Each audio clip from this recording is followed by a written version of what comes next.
What is up bros, this is Jay back with another video and भाइयों Lenskart की चल रही है बहुत ही भयानक कंट्रोवर्सी क्योंकि उनके कंपनी के ग्रूमिंग गाइडलाइंस में सारी माइनॉरिटीज के रिलीजियस सिंबल्स अलाउड हैं। एज एन आप हिजाब पहन सकते हो, आप टर्बन पहन सकते हो, आप कड़ा वड़ा जो भी आपको पहनना पहन सकते हो, बट अगर आप हिंदू हो तो आपको किसी भी तरीके का रिलीजियस सिंबल अलाउड नहीं है। आप कलावा नहीं पहन सकते, आप बिंदी नहीं लगा सकते, आप टीका नहीं लगा सकते, आप मंगलसूत्र नहीं पहन सकते। और इसी के ऊपर पड़ रही है भयानक गालियां इस टाइम पे पीयूष बंसल को और लेंसकार्ट को। लोग इतने ज्यादा भड़के पड़े हैं कि कोई लेंसकार्ट को आतंकवादी कंपनी लिखा जा रहा है। और जब मैंने पीयूष बंसल का पेज खोला तो लोग पीयूष जिहादी लिख रहे हैं। भाइयों कोई तो बैंगन ही बना गया कमेंट्स में। तो आओ आज इस सिचुएशन को थोड़ा और डिटेल में समझते हैं। And I have picked a video from AKTK Unfiltered. It's called How Lenskart Exposed Corporate Bias Against Hindus. कल सोशल मीडिया पर लेंसकार्ट का एक डॉक्यूमेंट लीक हुआ, एक सिंपल सा कॉर्पोरेट स्टाइल गाइड। उसमें ग्रूमिंग रूल्स लिखे हुए थे, यानी क्या पहन सकते हो क्या नहीं पहन सकते। और उस डॉक्यूमेंट के अंदर एक ऐसी लाइन लिखी हुई थी जिसने पूरी की पूरी बात को बदल दिया। हिजाब पहनना अलाउड है लेकिन बिंदी और तिलक अलाउड नहीं है। पहली नजर में ही बस आपको लेंसकार्ट का रूल लगता है, एक कॉर्पोरेट डिसीजन। लेकिन जैसे जैसे आप इसे थोड़ा सा ध्यान से देखते हो एक सवाल उठता है कि हिजाब अलाउड है और कलावा बिंदी या फिर तिलक अलाउड क्यों नहीं है लेंसकार्ट के अंदर। लाइक इट्स द इनकंसिस्टेंसी कि या तो आप सबको अलाउ कर दो सब कुछ, या फिर आप सबको बोल दो कि भाई देखो हमारी कंपनी में हमारे प्रेमिसेस में all of this is not allowed. Religious symbols आप वेयर नहीं करोगे, यहाँ पे you need to stay neutral, आप बस लेंसकार्ट के एम्प्लॉयज हो। तो ये दो सिचुएशंस करेक्ट हैं।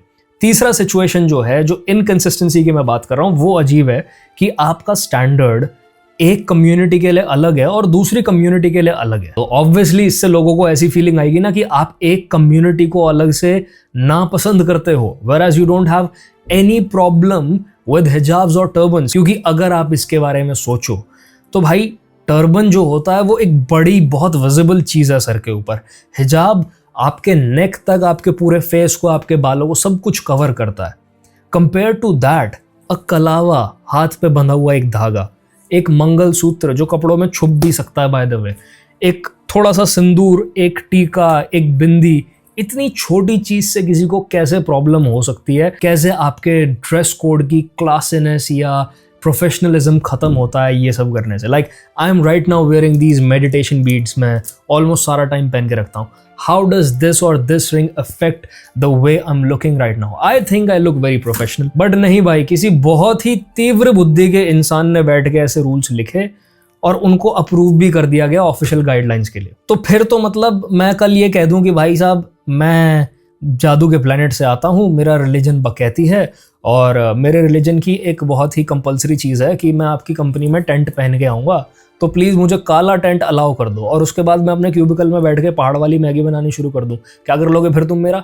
फिर तुम उसको अलाउ कर दोगे? Like fucking think about it bro. पूरी कंट्रोवर्सी के बाद पीयूष बंसल सामने आते हैं। वो कहते हैं कि भी डॉक्यूमेंट पुराना है। Hi to all. I've been seeing an inaccurate policy document going viral about Lenskart. Acha, now you're seeing it. I want to speak directly that this document does not reflect our present guidelines. क्या Lenskart कोई पहले own कर रहा था क्या भाई? Present guidelines क्या होता है? जहां तक मैं जानता हूं ये गाइडलाइंस 2 महीने पुरानी थी, 2 महीने। और policy has no restrictions on any form of religious expression including bindi and tilak, and we continue to review our guidelines regularly. Our grooming policy has evolved. एक second, what did he say? And we continue to review our guidelines regularly. अगर आप regular review करते हो guidelines को तो आज तक आपकी पकड़ में ये चीज कैसे नहीं आई कि भाई ये तो गलत है यार, इस पे कल विवाद हो जाएगा। क्यों हम माइनॉरिटी कम्युनिटीज को सब कुछ करना अलाउ कर रहे हैं बट हिंदू कम्युनिटी को हम मना कर रहे हैं किसी भी तरीके का रिलीजियस सिंबल कैरी करना? ये आपके दिमाग में आज तक कैसे नहीं आया रिव्यू कर करके अपने डॉक्यूमेंट को? और grooming policy has evolved over the years and outdated versions do not represent who we are today. We apologize for the confusion and concern this situation has caused. We as a company continue to learn and build. Any lapses in our language or policies have and will continue to be addressed. We have thousands of team members across Bharat who wear faith and culture proudly every day at our stores. They are Lenskart. Lenskart was built in Bharat by Indians for Indians. Every symbol and every tradition our people carry is a part of who we are as a company. I will never let that be compromised. Current policy हमारी ऐसी नहीं है, वो इसे एक गलती बताते हैं। वैसे ये गाइडलाइंस फरवरी 2026 की हैं, यानी कि आउटडेटेड नहीं है, पर चलिए ठीक है, मान लेते हैं कि आउटडेटेड गाइडलाइंस थी। I just told you ना, क्योंकि मैं इसके ऊपर रिसर्च कर रहा हूँ भाई, ये 2 महीने पुरानी है। करंट सोच क्या बोल रहे हो सर आप? लेकिन असली सवाल वहीं खड़ा है कि ये पॉलिसी बनी कैसे, क्योंकि भाई साहब पॉलिसीज हवा में नहीं बनती हैं। हर रूल के पीछे एक सोच होती है, एक माइंडसेट होता है, और वो माइंडसेट कहां से आया, यही असली कहानी है। अगर आप थोड़ा सा पीछे जाकर देखोगे तो नोटिस करोगे कि पिछले कुछ सालों में कॉर्पोरेट और एडवर्टाइजमेंट स्पेस के अंदर एक बदलाव आया है, जहां धीरे धीरे हिंदू सिंबल्स कम होते गए हैं, जैसे कि तिलक, बिंदी या फिर मंदिर की photos. But slowly, in the recent 4-5 years, first diyas went out, then rangoli went out, then flowers went out, and the bindi was the last visible symbol to be taken out of Diwali ads. And it was almost like all the brands were saying that we want the Hindus to spend money, we want your money, but we are not willing to respect your symbols, we are not willing to respect your way of life. They wanted Diwali to be one consumerist orgy where people would just buy gifts, mindless gifts, and strip Diwali of all Hindu symbolism. I'll tell you what, they're trying to westernize everything right now, कि हम ad तो India के festival पे ही बनाएंगे, but with western aesthetics. जो चीजें कुछ साल पहले नॉर्मल थी वो अब थोड़ा अनकंफर्टेबल लगने लगी, इतना कि कुछ लोगों ने दिवाली को भी जश्न रिवाज बना। This Fab India pulls down जश्न रिवाज promo after social media backlash over Diwali ad. Imagine भाई, दिवाली ad को जश्न रिवाज बुलाना। Now you wonder why people are pissed. ये चेंज अचानक से नहीं आया है, और इसके पीछे सबसे बड़ा रोल रहा है स्टोरी टेलिंग का, यानी कि बॉलीवुड का। बॉलीवुड परसेप्शन बनाता है, वो तय करता है कि ऑडियंस क्या नॉर्मल मानेगी और क्या आउटडेटेड।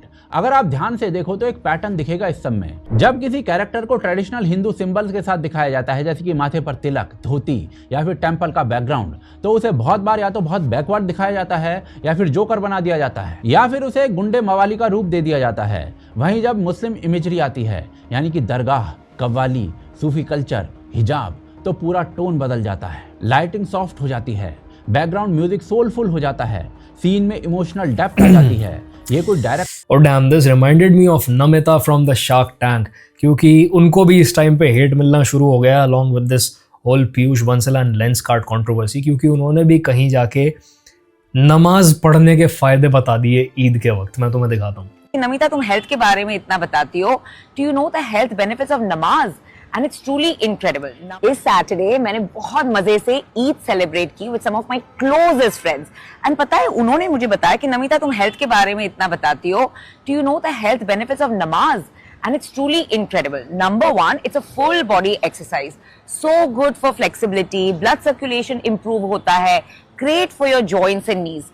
Secondly, एक mental health के लिए बहुत ही बढ़िया है because there's repetition. I mean that's true actually कि उसके हेल्थ बेनिफिट्स हैं, क्योंकि आप बार बार चाइल्ड पोज में जाते हो। इट्स जस्ट योग के पोजेस जो आप उसमें बार बार रिपीट कर रहे हो, तो हाँ, it does have health benefits that can not be denied. There's focus. It's almost like a form of meditation.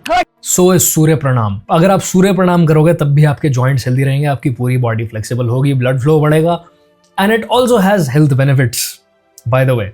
और जहां तक रह गई मेडिटेशन की बात, मेडिटेशन आप किसी भी फॉर्म में कर सकते हो, बस नमाज पढ़ना उसके लिए जरूरी नहीं होता। Thirdly, tashahhud is like a form of vajrasan which is great for your digestion. और सबसे अच्छी बात है कि आपको दिन में 5 बार एक रीसेट मिलता है, a break from chaos. And another thing, ज्यादातर ये पढ़ा जाता है in a community setting and that social connect is just so wholesome and fulfilling. वैसे तो हर religion में prayer की एक खासियत होती है, but along with spirituality मानना चाहिए कि health benefits भी बहुत बढ़िया होते हैं। तो भाइयों, ऐसा होता है कि आप दिन में 5 बार महामृत्युंजय मंत्र भी बोल सकते हो, आप राम स्तुति भी बोल सकते हो, आप गायत्री मंत्र भी बोल सकते हो, आप केवल और केवल ओम का उच्चारण भी कर सकते हो। बट यहाँ नमाज के फायदे बताए गए हैं क्योंकि ईद का वक्त था भाइयों, और ब्रांड्स को और उन ब्रांड्स के ओनर्स को ऐसा दिखना ज़रूरी होता है कि देखो how much we care about minorities, जिससे उनको प्यार मिलता रहे, उनके प्रोडक्ट्स की सेल्स बढ़ती रहे। बट आपकी रील से नमिता जी मुझे बकैती की बू आ रही है, तो for that reason I am out. Attack नहीं है, कोई ओपनली नहीं कह रहा है कि एक सही है या दूसरा गलत है, लेकिन विजुअल्स और स्टोरी टेलिंग के जरिए ऑडियंस के दिमाग में एक बात डाल दी जाती है। एंड ये काम दशकों तक बॉलीवुड की फिल्मों के एक बड़े वर्ग ने किया है। इस बात को आप डेटा से प्रूव कर सकते हो और अब वही काम OTT पर भी हो रहा है। नेटफ्लिक्स और प्राइम के जो शोज हैं उनके अंदर अर्बन प्रोग्रेसिव हीरो की जो इमेज है, उसकी आइडेंटिटी है, उसको देखिए, उसकी सेंसिबिलिटीज क्या है, वो किस इमेजरी से कंफर्टेबल रहता है, वो किस चीज से कंफर्टेबल नहीं है। आपका जीवन परिवर्तित होने जा रहा है। परिवर्तन के लिए तैयार रहो। जय आर्यवत। ये एक पैटर्न है जो बड़ी स्क्रीन से लेकर छोटी स्क्रीन तक bro, I am not going to say कि ये सब रियल लाइफ में नहीं होता। जो आश्रम सीरीज है वो गलत है, या फिर इतने सालों में कोई बाबा उल्टे काम करते पकड़े ही नहीं गए गुफाओं में। But the problem is in the pattern कि बस और बस एक कम्युनिटी और रिलीजन को वंस अगेन ही क्यों टारगेट किया जाता है, क्यों बस एक ही कम्युनिटी के ईवल्स को हाईलाइट किया जाता है, क्योंकि ईवल्स तो हर कम्युनिटी और रिलीजन में एग्जिस्ट करते हैं। But while they highlight evils of one religion, they try to white wash the other and try to show them in good light. तो ये जो डबल स्टैंडर्ड है, लोग आज की डेट में इससे परेशान हो चुके हैं। गलत को कॉल आउट करना गलत नहीं है, बट जब गलत कॉल आउट होने का एक पैटर्न हो जाए ना, और फिर दूसरी साइड के गलत को इग्नोर करना उसके साथ एक पैटर्न हो जाए, तो लोगों की बुद्धि चटकनी शुरू होती है। और फिर आपके कॉर्पोरेट कल्चर तक आया है और आपको कॉन्शियसली कुछ सिखाया नहीं जाता है इसमें बस आपको ये महसूस करवाया जाता है कि क्या मॉडर्न है और क्या ऑकवर्ड है। आप जरा कॉर्पोरेट कल्चर पर आते हैं। कॉर्पोरेट स्पेस हमेशा से न्यूट्रलिटी की बात करता है। हम Religion in the workspace is tricky, but employers and employees both lose when it becomes a total taboo. What's more, silence around religion may seem like a natural request. If no one expresses their faith, then no one can be discriminated against and no one can be offended and no one is seen as getting special treatment for their religious beliefs. Exactly what I said. या तो सबके लिए आप neutral रहो कि भाई allowed नहीं है किसी को भी किसी भी तरीके का रिलीजियस सिंबल कैरी करना, क्योंकि हम नहीं चाहते कि किसी भी एम्प्लॉय को पता चले कि आप उस माइनॉरिटी से आते हो, आप उस ट्राइब से आते हो, आपकी कास्ट वो है। Here you are just employees, या फिर सबको अलाउड होना चाहिए। ये माइनॉरिटी को अलाउड है और मेजॉरिटी भग यहाँ से चल निकल, ये जो एटीट्यूड है ये खराब है। किसी रिलीजन को प्रमोट नहीं करते, हम तो न्यूट्रल हैं। सुनने में ये सब कुछ बहुत फेयर लगता है, लेकिन प्रॉब्लम तब शुरू होती है जब ये न्यूट्रलिटी इक्वालिटी में नहीं बदलती। अगर कोई कंपनी कहती है कि भाई रिलीजियस सिंबल्स अलाउड नहीं है, तो वो रूल सब पर अप्लाई होना चाहिए, हिजाब पर भी, पगड़ी पर भी, बिंदी पर भी और तिलक पर भी। और अगर कोई कंपनी कहती है कि भाई रिलीजियस सिंबल्स को आप पहन सकते हो, तो वो सबके लिए अलाउड होना चाहिए। लेकिन जब एक तरफ हिजाब और पगड़ी को डाइवर्सिटी के नाम पर एक्सेप्ट किया जाता है और दूसरी तरफ बिंदी और तिलक को अनप्रोफेशनल या फिर अगेंस्ट ग्रूमिंग कहा जाता है, तो ये फिर भाई न्यूट्रल होने के नाम पर थूकना हो जाता है। अब यहाँ पर एक और बात है जो रेयरली डिस्कस होती है। ये जो दोगलापन है, ये केवल विचारधारा से नहीं आता है, इसका एक बहुत बड़ा हिस्सा बाहर के देशों से इंपोर्ट किया जाता है। आज ज्यादातर बड़ी कंपनियां वेस्टर्न DEI फ्रेमवर्क को फॉलो करती हैं, यानी कि डाइवर्सिटी, इक्वालिटी और इंक्लूजन। ये जो फ्रेमवर्क हैं वो बेसिकली वेस्टर्न सोसाइटीज के कॉन्टेक्स्ट में बने हैं, जहां पर माइनॉरिटीज के प्रोटेक्शन को बिल्कुल सेंटर में रखा जाता है। और उस फ्रेमवर्क के अंदर किसी मुस्लिम या फिर किसी और माइनॉरिटी की आइडेंटिटी को प्रोटेक्ट करना एक डाइवर्सिटी का सिंबल माना जाता है। लेकिन भारत में ये वेस्टर्न फ्रेमवर्क अप्लाई करने से एक प्रॉब्लम आती है। यहाँ पर डेमोग्राफिक रियलिटी अलग है और वो टेम्पलेट यहाँ के कॉन्टेक्स्ट के लिए ठीक नहीं है। तो इसका रिजल्ट ये होता है कि जो फ्रेमवर्क वेस्ट में माइनॉरिटी के प्रोटेक्शन के लिए डिजाइन हुआ था, वो यहाँ हिंदू मेजॉरिटी आइडेंटिटी को सिस्टमेटिकली गायब कर देता है। शायद ये कोई साजिश नहीं है, ये एक मिसफिट है, एक इम्पोर्टेड सॉल्यूशन जो लोकल रियलिटी से बिल्कुल मैच नहीं करता है और जो लोकल मेजॉरिटी लोगों के लिए यानी हिंदुओं के लिए एक प्रॉब्लम बन चुका है। इसमें एक और रियलिटी है जो काफी इंटरेस्टिंग है, मार्केट लॉजिक।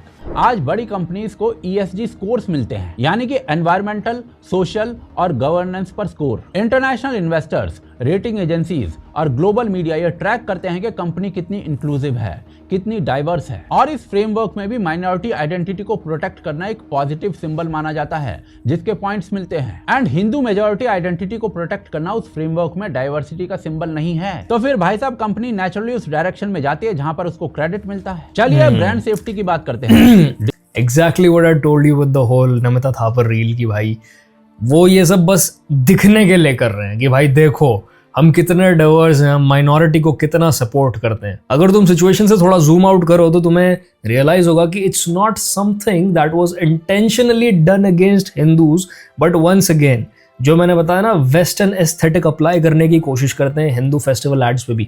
ये बिल्कुल सेम चीज गाइडलाइंस के साथ भी हो रही है। लाइक लिटरली जब मैं इसके ऊपर सर्च कर रहा था तो I found this Twitter. It appears that this problem runs much deeper. Here are some pictures from the Air India cabin crew handbook.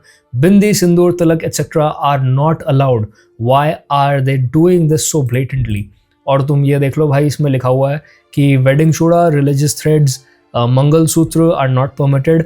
ये नज़र के धागे जो आप एंकल पे या अपनी कलाई पे बांधते हो, सिंदूर, all of these are not permitted. जबकि ऐसा कुछ भी नहीं है कि आपको एयर इंडिया की हॉस्टेसेस साड़ी पहने नहीं मिलेंगी, वो आपको नमस्ते नहीं बोलेंगी, वो आपको धन्यवाद नहीं बोलेंगी, वो हिंदी में बात नहीं करेंगी। बट इंडियन अटायर होने के बाद भी वो कुछ भी आपको ऐसा पहनने नहीं देना चाहते जो कि इस तरीके से स्टैंड आउट करे, जो आउटफिट के कलर को खराब करे। अब इस लॉजिक को समझो। यहाँ पे इन्होंने बोला हुआ है कि व्हाइट और yellow gold metal bangles without design, Meena और stones are permitted with uniform, any other color or metal is not permitted.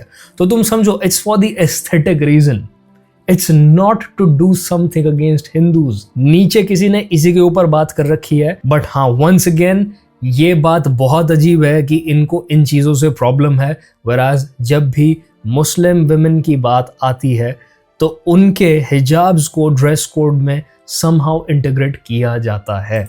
मुझे लगता है रीज़न ये है, हिंदूज जो हैं वो बाकी माइनॉरिटीज़ की तरह सड़क पे उतर के कलेश नहीं करने लग जाते, जिसके कारण से लोगों को ऐसा लगने लग गया है कि हिंदुओं के रिलीजियस सिंबल्स को प्रोटेक्ट करना बहुत ज़रूरी नहीं है, जिसकी वजह से ऐसी सोच हो गई है कि इनके चाहे अगेंस्ट बोलो, इनके लिए बोलो, इनको कोई फ़र्क नहीं पड़ता, इनसे कोई रिएक्शन नहीं आता, तो कुछ भी करते रहो। कहीं ना कहीं हम हिंदूज की ही गलती है जो हम चीज़ों को इस लेवल तक आने देते हैं। लाइक लिटरली लोगों को रिलीजियस चीज़ें करना और रिलीजियस सिंबल्स वेयर करना अनकूल लगने लग गया है।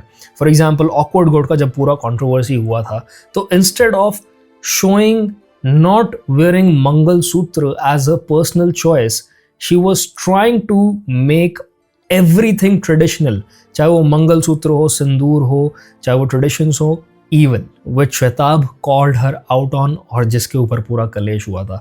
But I will bet you this, they will never talk about hijab, turbans और any other religious symbol जो कि minority religions में होता है, क्योंकि minority religion से आने वाले लोग अपने religion को बहुत aggressively defend करते हैं और इसीलिए लोगों की हिम्मत नहीं होती बोलने की, चाहे वो इंडिया हो और चाहे वो फॉरेन कंट्रीज हो। It's the easy going behaviour of Hindu community जिसकी वजह से ये सब होना शुरू हो गया है। डिजिटल एडवर्टीजमेंट में ब्रांड सेफ्टी टूल्स होते हैं। ये जो टूल्स होते हैं ये कुछ कीवर्ड्स और इमेजेस को ऑटोमेटिकली फ्लैग कर देते हैं। सैफरन कलर्स, कुछ रिलीजियस टर्म्स, ये एल्गोरिदम से ही फ्लैग हो जाते हैं और इसीलिए कंपनीज इनसे इसलिए नहीं बचती कि उनको इन सिंबल से कोई दिक्कत है, वो इनसे इसलिए बचती हैं क्योंकि एल्गोरिदम का रिस्क उनको नहीं लेना है। तो भाई साहब, ये जो सिस्टम है ये विचारधारा से ज्यादा फायदे वाले स्ट्रक्चर से अधिक चलता है। जहां रिवॉर्ड है वहां कंपनी जाती है और जहां पर रिस्क है उससे वो बचती है। और इस इंसेंटिव स्ट्रक्चर में एक रिलीजन की आइडेंटिटी को रिवॉर्ड मिलता है और दूसरे को रिस्क का लेबल मिल जाता है। एंड यही वो जगह है जहां से लेंसकार्ट जैसी कंपनीज के डॉक्यूमेंट्स बनते हैं। शायद किसी ने डेलिबरेटली ये सोचकर नहीं लिखा कि हिंदू आइडेंटिटी को सप्रेस करना है, किसी ने बस वो टेम्पलेट फॉलो किया जो अवेलेबल था और वो टेम्पलेट ये कहता है कि हिजाब is diversity but Tilak is not. और अब सबसे इंपॉर्टेंट पार्ट, साइकोलॉजी। जब किसी सोसाइटी में बार बार एक ही तरीके की इमेजेस, एक ही तरीके की एसोसिएशंस को दिखाया जाता है तो वो सबकॉन्शियस लेवल पर आपके दिमाग में बैठ जाती हैं। आपको कॉन्शियस लेवल पर पता भी नहीं चलता, लेकिन आपका दिमाग चुपचाप डिसाइड कर लेता है कि क्या एक्सेप्टेबल है और क्या नहीं है। आज अगर आप कॉर्पोरेट ऑफिस में तिलक लगाकर जाते हो तो आपको थोड़ा अलग नजर से देखा जाता है। कोई ओपनली कुछ नहीं कहता, लेकिन एक साइलेंट जजमेंट होता है वहां पर। वहीं कोई हिजाब पहनकर आए तो उसे एक पर्सनल चॉइस या आइडेंटिटी के रूप में देखा जाता है और यह डिफरेंस किसी रूल बुक में नहीं लिखा होता, ये परसेप्शन में लिखा होता है। और यही रीजन है कि आज बहुत से लोग खुद अपने सिंबल से दूरी बनाते जा रहे हैं। कोई उनसे कहता नहीं है कि तिलक मत लगाओ, लेकिन वो खुद डिसाइड करते हैं कि ऑफिस में नहीं लगाएंगे, क्योंकि शायद उन्हें लगता है कि ये सब प्रोफेशनल नहीं लगेगा। और यही सबसे डेंजरस पार्ट है, जब सप्रेशन आपके अंदर से आता है तो वो सबसे खतरनाक होता है। आपको फोर्स नहीं किया गया, आपने खुद क्योंकि समहाउ सालों से हमें बता दिया गया है कि ये चीज़ अनकूल है। Like I will be very honest with you, हमारा रिलीजन एक्चुअली बहुत लिबरल है। वो हमारे ऊपर कंपल्शन नहीं ठोकता कुछ भी चीज़ फॉलो करने की। आप पूजा घर से करना चाहते हो या मंदिर से, योर कॉल। आप शिव भगवान में मानना चाहते हो, कृष्ण भगवान में या किसी और में, your call. End of the day हमारा रिलीजन कहता है आप उसी एक यूनिवर्सल पावर को पूज रहे हो जिसने पूरी दुनिया बनाई है। Does not matter in what form you do that. आप कलावा बांधना चाहते हो, योर कॉल, अच्छी बात है। अगर आप नहीं बांधना चाहते तो भी कोई प्रॉब्लम नहीं है। वो किसी भी चीज को कंपल्सरी नहीं करता है। वो ये नहीं कहता है कि आप नरक में जलोगे अगर आपने कलावा नहीं बांधा तो, आप नरक में जलोगे अगर आपने मंगलसूत्र नहीं पहना तो। और क्योंकि ये रिलीजन आपको फ्रीली सोचने की फ्रीडम देता है और आपको सारा टाइम डराता नहीं है कि ये करोगे तो वो और वो करोगे तो ये, इसी वजह से ओवर टाइम लोग इन चीजों को भूलना शुरू हो गए। और इसीलिए मुझे लगता है कि नई जनरेशन्स में रिलीजियस प्राइड कम होता जा रहा है, रिलीजन का नॉलेज कम होता जा रहा है। और इसी लैक ऑफ रिलीजियस प्राइड के कारण कंपनीज को ये हिम्मत मिल जाती है कि वो अपने डॉक्यूमेंट्स में हर हमारे नॉन एसेंशियल रिलीजियस सिंबल को और हमें हिंदू आइडेंटिटी देने वाली चीज़ों को बैन कर दें। क्योंकि हम खुद ही प्राइड नहीं लेते उन चीज़ों को पहनने में, हमने खुद ही नॉन एसेंशियल बना रखा है सब कुछ। तो obviously why the fuck would anyone give a fuck about your religion जब आप ही उसको डिफेंड नहीं कर रहे हो। It's only now that people are starting to talk about it. इससे पहले किसी को फर्क नहीं पड़ रहा था। कुछ चूज किया, लेकिन वो चॉइस पूरी तरीके से आपकी नहीं थी, वो इन्फ्लुएंस चॉइस थी। यहाँ पर एक और डायमेंशन है जिसकी तरफ ध्यान देना चाहिए और वो है लैंग्वेज। दिवाली को फेस्टिवल ऑफ लाइट्स या फिर जश्न रिवाज कहना और ईद को ईद ही रहने देना, होली को कलर फेस्टिवल कहना और रमजान को रमजान ही रहने देना, ये यूज ऑफ वर्ड भी उसी पैटर्न का हिस्सा है। एक आइडेंटिटी को ट्रांसलेट करने की जरूरत पड़ती है और दूसरे को नहीं। और जब आप किसी चीज को बार बार ट्रांसलेट करते हो तो धीरे धीरे ओरिजिनल से कनेक्शन कमजोर हो जाता है। एंड यही डी हिंदुआइजेशन का असली मैकेनिज्म है। एंड ये कोई अचानक से हुआ अटैक नहीं है, ये एक स्लो प्रोसेस है जिसमें हिंदू सिंबल्स पब्लिक की विजिबिलिटी से हटते जाते हैं, लैंग्वेज डाइल्यूट होती जाती है और एक पूरी जनरेशन ये सोचते हुए बड़ी होती है कि रिलीजन जो है वो एक प्राइवेट स्पेस की चीज है। यानी कि भाई घर में पूजा करो, त्योहार मनाओ, लेकिन पब्लिक स्पेस में उसको बिल्कुल मत दिखाओ। कलावे उतर गए हैं लोगों के। और इंटरेस्टिंग बात यह है कि ये रूल सब पर इक्वली अप्लाई नहीं होता है। सेम सोसाइटी के अंदर डाइवर्सिटी को सेलिब्रेट किया जाता है। कंपनीज कैंपेन्स चलाती हैं, एड्स बनाती हैं, स्लोगन्स लिखे जाते हैं कि हम इंक्लूसिव हैं, लेकिन ग्राउंड रियलिटी में इंक्लूजन सिलेक्टिव हो जाता है कुछ आइडेंटिटीज को। अच्छा, मजे की बात पता है क्या है? क्यों इतने साल पहले जो ये ज्वेलरी वगैरह की एड्स आई थी जिसमें उन्होंने जश्न रिवाज और ये सब लिख दिया था दिवाली को और उस पर बवाल हो गया था, क्यों ये एक सेकंड में अपनी उल्टी हरकतों को करेक्ट कर लेती हैं जब हिंदू लोग बवाल मचाते हैं? क्योंकि इनको भी पता है मेजॉरिटी सेल्स कहाँ से आ रही हैं। बट फिर इनकी हिम्मत देखो कि ये ऐसी हरकतें करने से पहले 2 बार सोचते भी नहीं। एंड वंस अगेन इसमें बस और बस हम लोगों की ही गलती है जिन्होंने इतने साल अपने रिलीजन में प्राइड नहीं लिया, उसके बारे में जानने की कोशिश नहीं की और रिलीजियस टॉक्स और रिलीजियस चीज़ों को अनकूल चीज़ों की तरह देखा।